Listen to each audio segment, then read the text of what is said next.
사랑하는 성도 여러분, 우리는 참 버티는 그러한 삶을 살고 있는 것 같아요.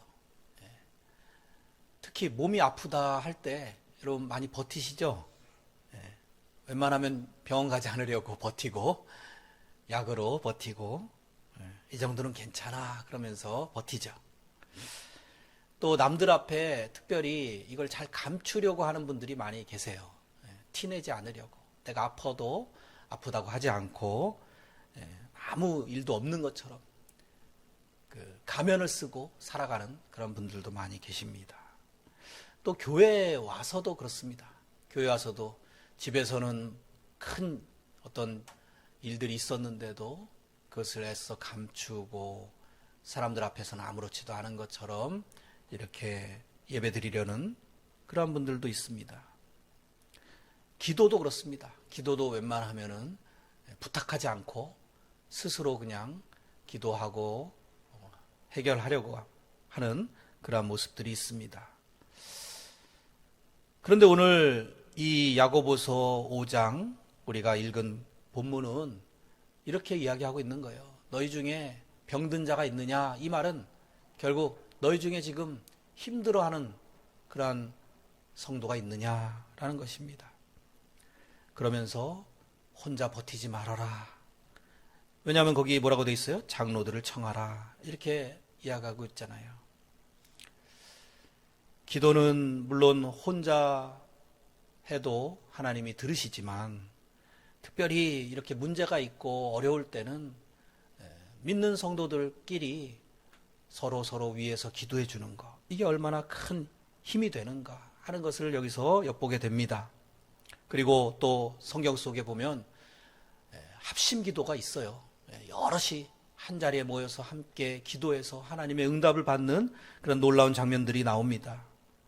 특별히 우리가 지난번에는 우리의 말, 그래서 각자 어떤 개인적인 신앙의 성장을 이야기했다면은 오늘은 특별히 교회라고 하는 이 하나님의 귀한 축복의 공동체를 주신 그 목적답게 정말 공동체의 신앙의 모습, 이것을 우리가 살펴보는 시간입니다.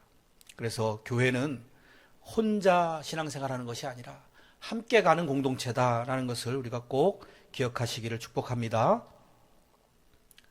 너 스스로 강해져라. 더 인내하고 참아라. 이런 말씀이 아니라 힘들면 우리 함께 하나님께 갈 수 있는 이 공동체에 속한 일원이다라는 사실을 기억해라. 혼자 버티는 사람이 성도가 아니라 함께 기도하면서 짐을 나눠줄 수 있는 그러한 사람들이 바로 우리 성도, 거룩한 교회, 공동체의 믿음의 지체들이다라는 것입니다. 다시 이제 본론으로 들어가 보겠습니다. 야고보는 이렇게 묻습니다. 너희 중에 병든 자가 있느냐? 당연히 우리는 이 질문을 1차원적으로는 질병으로 받습니다. 그래서 내가 지금 아픈데 이 말씀이 나에게 주시는 말씀이구나. 그래서 아픈 사람들에게만 해당되는 말씀처럼 이렇게 그동안은 많이 읽었을 것입니다. 감기가 걸렸을 때 이 말씀을 기억하면서 아 그래, 병든 자는 이렇게 하라고 했지, 이렇게 적용하기 쉽습니다. 물론 그런 의미도 여기에 있습니다만 우리가 이 질병을 좀 더 광범위하게 생각을 해야겠습니다. 영적인 질병을 한번 생각해 보세요. 영적으로 우리가 힘들어 지쳐 있을 때를 생각해 보십시오. 그래서 정말 누구한테 이야기하지도 못하고 내 믿음이 자꾸만 추락해 가는 것을 느낄 때, 마음이 지쳐 있는, 영혼이 눌려 있는 그러한 상태, 또 관계 가운데에서 어떤 상처를 입었을 때에 이러한 것도 이 너희 중에 병든 자가 있느냐에 해당이 되는 것입니다. 또 내가 어떤 죄를 짓고 두려운 상태도 있죠.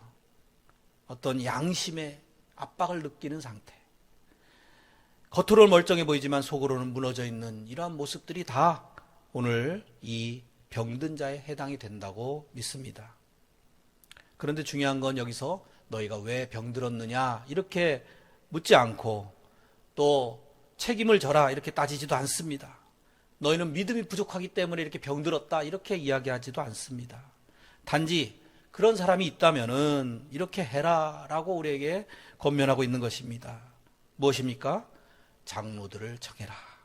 예.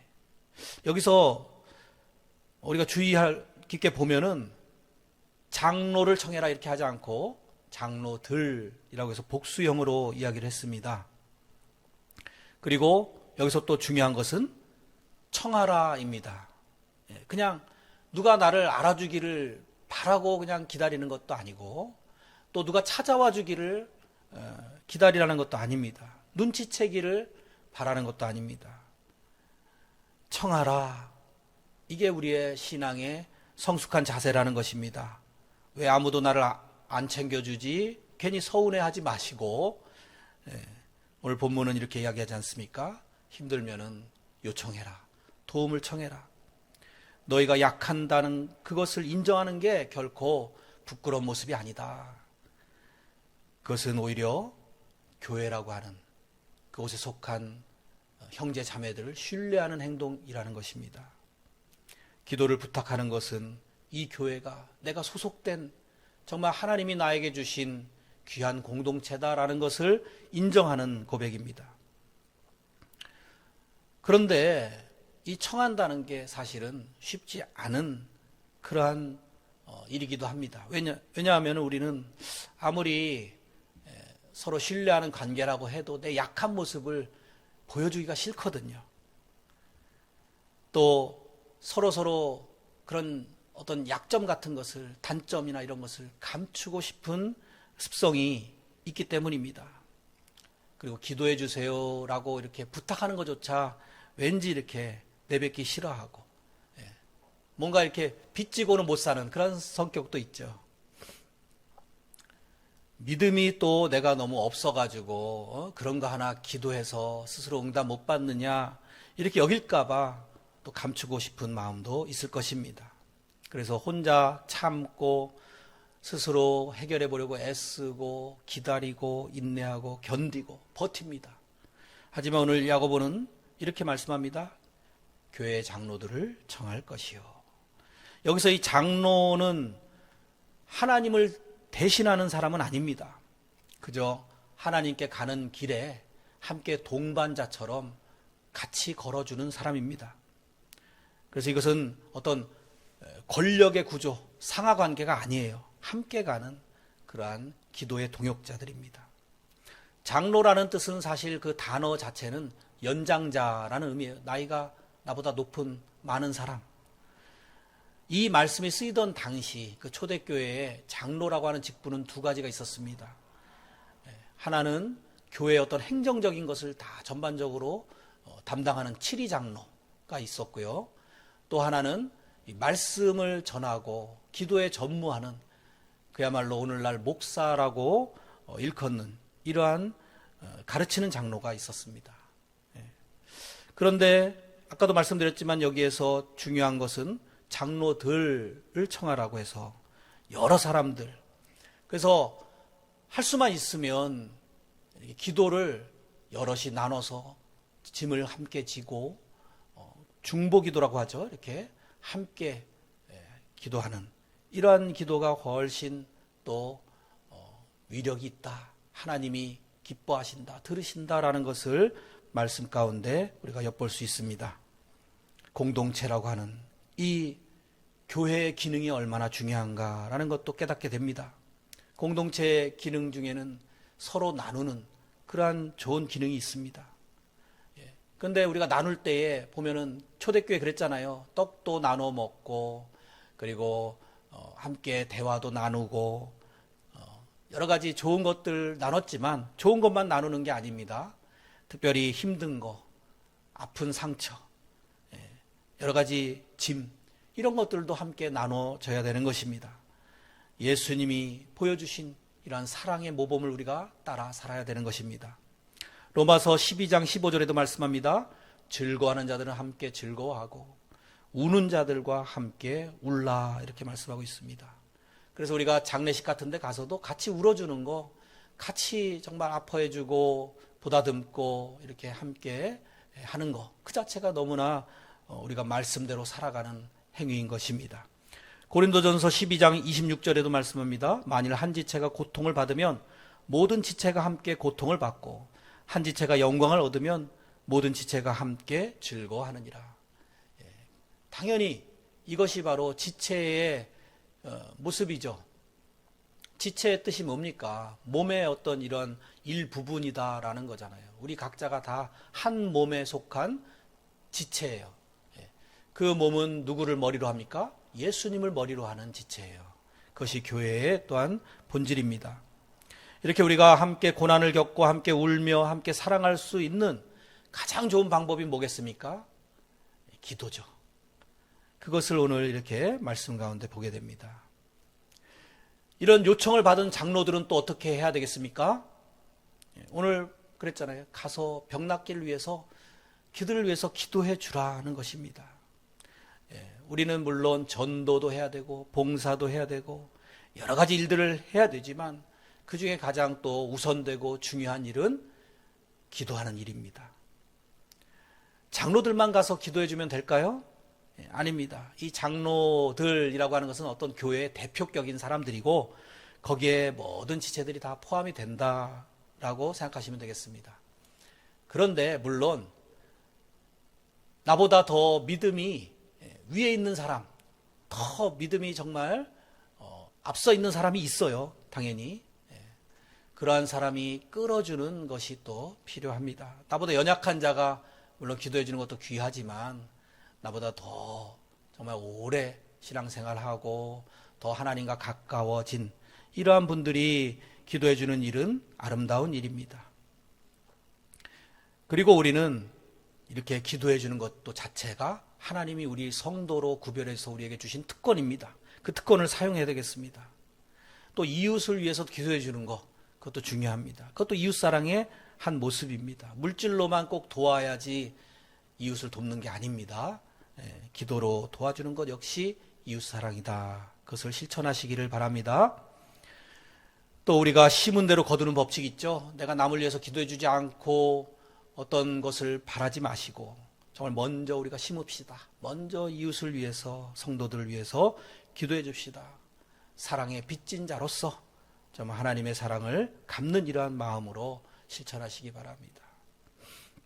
14절 이제 그들은 주의 이름으로 기름을 바르며 그를 위하여 기도할지니라. 좀 특이한 구절이 있죠. 기름을 바른다.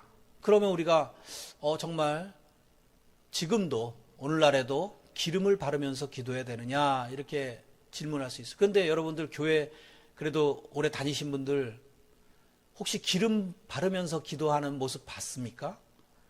저는 못 봤어요. 기름 발라줘 가면서 기도하는 거 저는 못 봤는데요. 그래서 우리는 보통 이런 것을 특별히 천주교에는 그런 모습이 있다고도 해요. 그런데 우리 개신교는 그런 것을 지향하는 이유가 영적인 것을 많이 우리가 생각하기 때문에 그렇습니다. 그래서 우리가 영적으로는 기름을 바르면서 기도하는 그런 모습이어야 됩니다. 기름은 특별히 성경에 성령을 의미한다고 하잖아요. 성령의 기름 부으심, 성령의 임재를 기도하면서 이렇게 기도하셔야 됩니다. 그런데 이제 당시에는 이 기름이 또 다른 의미도 있었어요. 그 당시에 이 중동 지역에서는 기름이 상비약으로도 항상 지니고 다녔다고 합니다. 그래서 어디 상처가 나면 바르고 이렇게 했다고 합니다. 우리가 잘 아는 누가복음 10장에 나오는 여리고로 가다가 강도 만난 사람의 이야기 아시죠? 그때 선한 사마리아인의 비유다라고 하지 않습니까?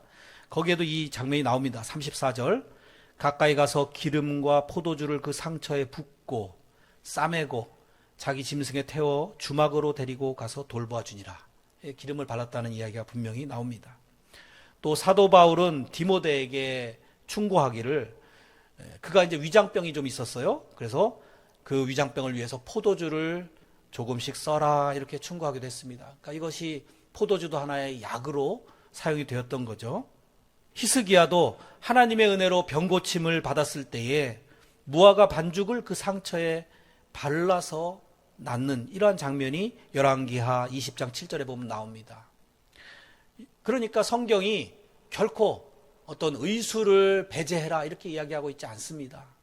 어떤 사람은 이렇게 아프면은 절대 약 먹지 말아라 이렇게 이야기하는 사람들도 있는데 그거는 성경적인 것이 아니라는 사실을 꼭 아시기 바랍니다. 의술은 일반 은총으로 하나님이 우리에게 허락하신 것입니다. 그래서 믿는 사람들이 병원 가는 건 너무 터부시하지 말고 배제하지 말아야 됩니다. 하지만 그렇다고 해가지고 하나님은 완전히 다 잊어버리고 오로지 병원만, 이것도 역시 성경적인 모습은 아니죠. 먼저 우리가 우선순위에 대해서 저번에 나눴잖아요. 항상 하나님 앞에 먼저 기도하고 도움을 구하고 하나님을 의지하는 이러한 모습 가운데에 나아가시면서 또 적절하게 약도 사용을 하시라는 것입니다.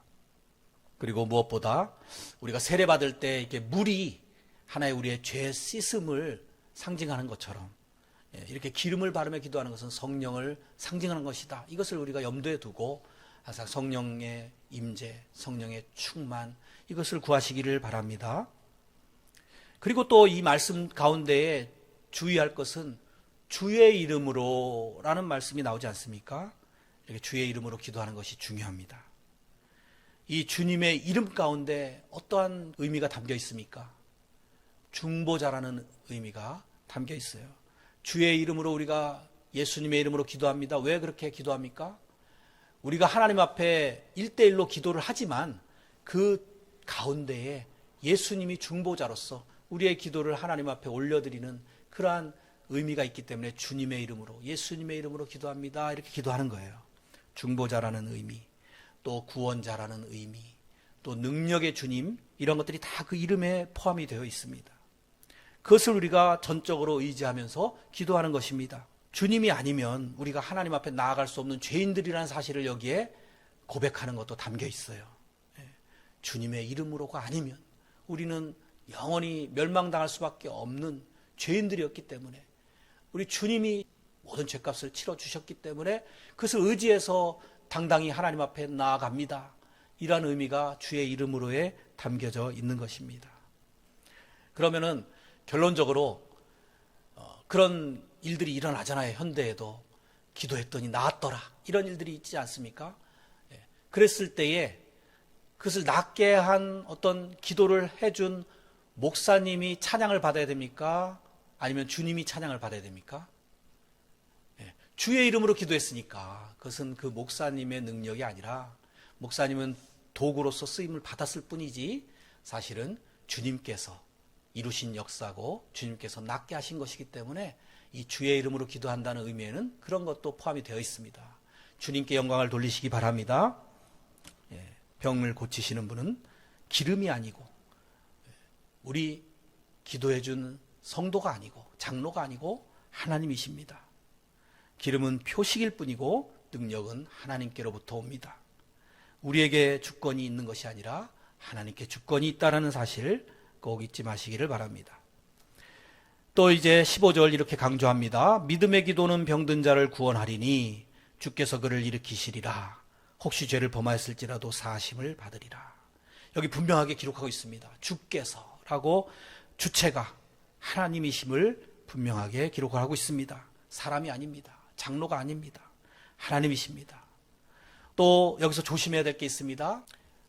모든 병이 다 나서야지만 그것이 믿음의 기도다라고 이야기할 수 있을까요? 그렇지 않습니다. 여러분, 믿음으로 기도를 했어도 낫지 않는 경우도 있습니다. 그것이 대표적인 예가 사도 바울입니다. 사도 바울이 3번이나 병을 낫게 해달라고 그것을 가시라고 표현하면서 기도했지만 병이 낫지 않았습니다. 그렇다면 그 기도가 헛된 것이었습니까? 아니죠. 그 기도도 참 귀한 기도였습니다. 왜냐하면 그 기도 가운데 하나님의 음성을 듣고 깨닫습니다. 내 은혜가 내게 족하도다. 이렇게 자기의 약한 부분이 오히려 하나님이 그 약한 부분을 통해서 하나님의 강함을 드러내시는 이러한 은혜로구나. 이것을 깨닫고 감사하고 기뻐할 수 있게 되었습니다. 그렇게 할 수 있었던 것은 기도를 했기 때문에 가능한 것이었죠. 그러니까 기도라고 하는 과정이 우리에게 병이 낫든 낫지 않든 중요하다라는 것입니다. 그래서 우리는 낙심하지 말고 포기하지 말고 하나님의 때와 섭리 가운데에 모든 것을 맡기면서 기도해야 됩니다. 병을 없애주시는 것도 은혜이지만 버티고 은혜를 또 깨닫게 해주시는 것, 이런 것들이 모두가 하나님의 뜻입니다. 주께서 그를 일으키시리라, 일으켜주신다라는 것, 이것도 참 귀한 은혜입니다. 하나님의 일으켜주심 가운데서 우리가 좌절 가운데, 지침 가운데 다시 새 힘을 얻고 일어설 용기를 얻게 되는 것입니다. 16절 이제 그러므로 너희 죄를 서로 고백하며 병이 낫기를 위하여 서로 기도하라. 의인의 간구는 역사하는 힘이 큼이니라. 여기서 우리가 병과 죄의 관계를 한번 또 조심스럽게 생각해 봐야겠습니다. 모든 병이 다 죄 때문일까요? 그것은 아니죠.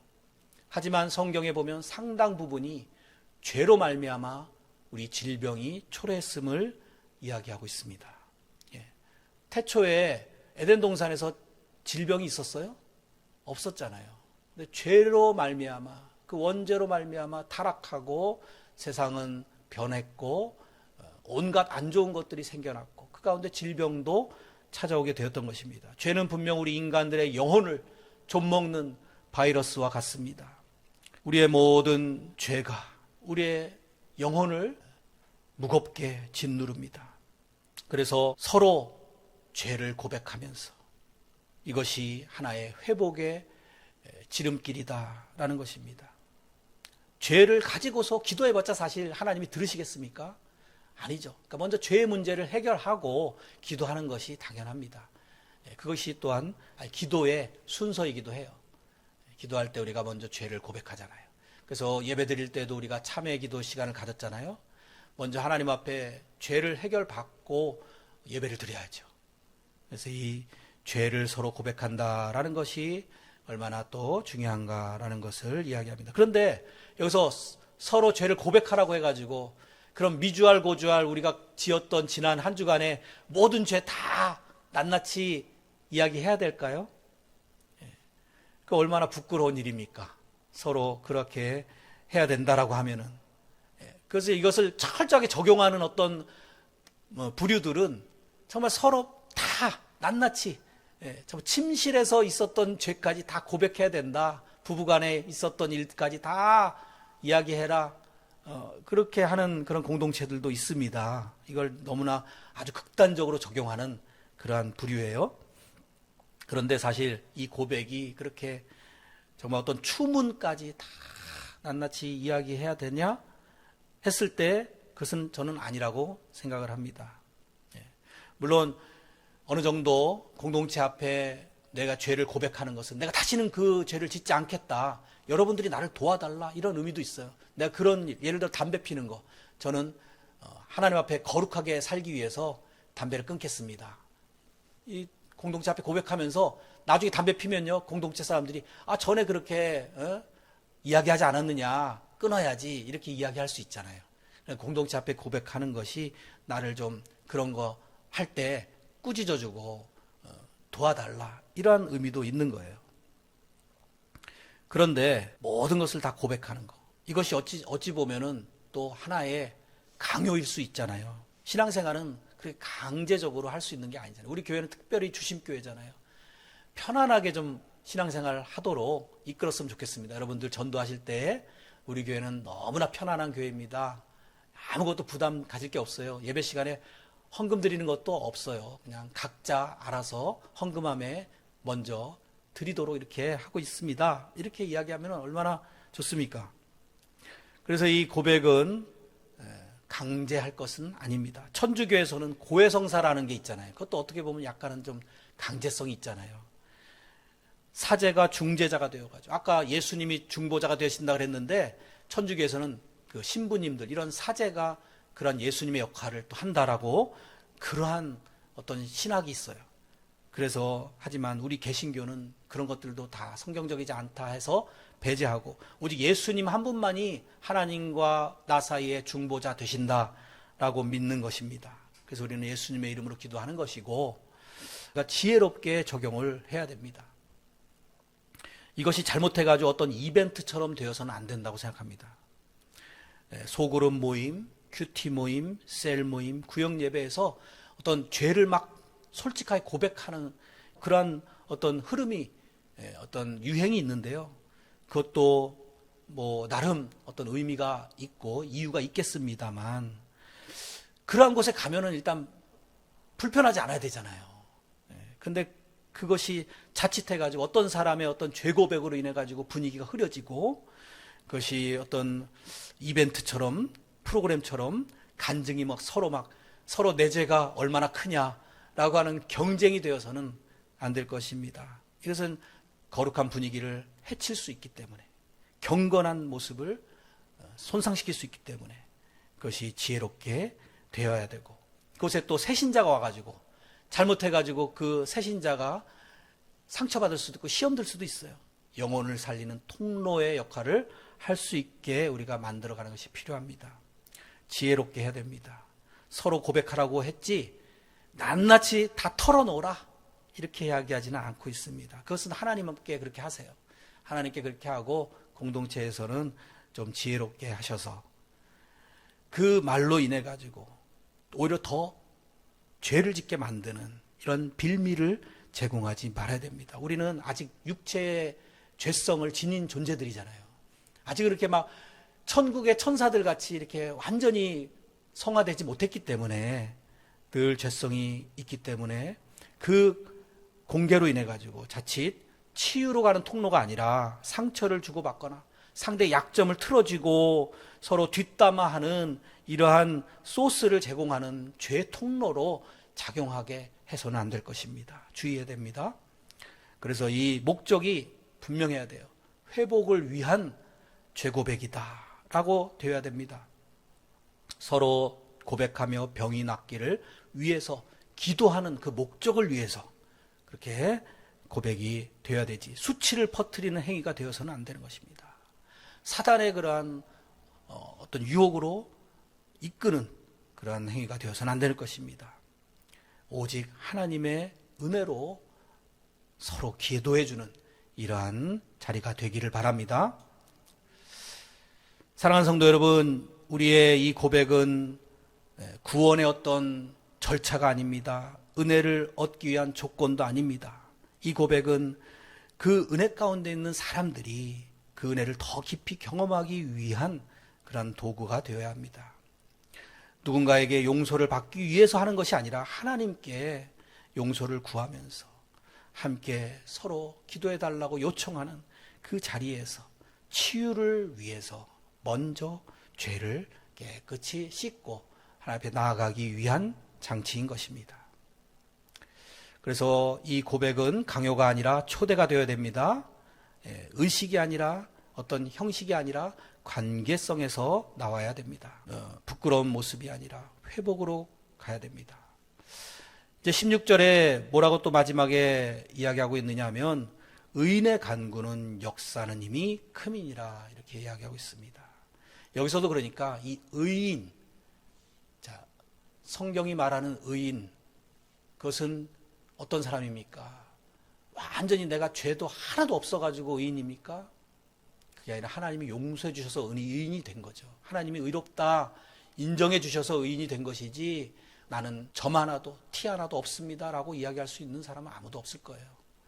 그래서 이 의인의 간구라는 말 속에 이미 그 죄를 고백하고 하나님 앞에 용서해 달라고 회개 기도하고 해서 깨끗해진 그 상태를 말하는 거예요. 그렇게 죄가 문제가 해결되고 난 사람의 간구는 역사하는 힘이 크다는 거예요. 그러면서 예를 들어서 누구를 이야기하고 있습니까? 엘리야 선지자를 예를 들고 있어요. 엘리야 선지자는 이제 그 뒤에, 아직 읽지 않았지만 그 뒤에 이제 그런 엘리야 선지자에 대한 예가 나와요. 그는 우리와 똑같은 성정의 사람이었다라고 이야기하고 있어요. 그도 또 성경에 보면은 낙심해가지고 로뎀나무가에 가서 막 그 밑에 그늘에 숨어서 죽고 싶다라고 고백할 정도로 그러한 모습이 있었던 사람이에요. 그런데 막 그가 기도를 해가지고 비를 오게 하고, 이러한 모습 때문에 우리는 그를 너무나 우리와 다른 사람이다라고 생각하지만 사실은 같은 사람입니다. 그런데 그의 기도가 간절한 기도였다라는 거예요. 성경 속에서 이 간절한 기도의 모습을 찾아본다면 제일 대표적인 게 또 예수님입니다. 예수님께서 몸소 보여주셨잖아요. 겟세마네 기도에서 누가복음 22장 44절에 예수께서 힘쓰고 애써 더욱 간절히 기도하시니 땀이 땅에 떨어지는 핏방울 같이 되더라. 우리 이 모습에서 간절한 기도가 무엇이냐라고 누가 묻는다면은 그것을 떠올리시면 됩니다. 예수님이 정말 얼마나 간절히 사투를 벌이면서 기도하셨길래 땀이 땅에 떨어질 때 핏방울처럼 보였을까? 의인은 완벽한 사람이 아닙니다. 하나님 앞에 서 있는 사람입니다. 하나님을 신뢰하는 사람, 하나님께 방향을 고정한 사람, 그래서 하나님 앞에 자기 모든 것을 쏟아붓듯이 기도할 수 있는 그가 바로 의인이요 간구를 하는 사람인 것입니다. 그러한 기도를 하나님이 들으시고 헛되지 않게 하십니다. 사랑하는 성도 여러분, 교회는 강한 사람들의 전유물이 아닙니다. 교회는 약함을 가지고 있는 지체들이 함께 가는 공동체입니다. 혼자 버티지 마십시오. 힘들면 함께 기도합시다. 아프면 함께 갑시다. 하나님 앞으로 혼자 모든 것을 다 해결하려고 하지 말고 함께 위하여 서로 요청하고 기도해 주는 이러한 공동체가 되어서 이번 한 주간도 성도답게 우리가 할 일들을 잘 선택하시고 주님 앞에 더 가까이 나아가시는, 그래서 승리하시는 저와 여러분들이 다 되시기를 예수님의 이름으로 간절히 축원드립니다.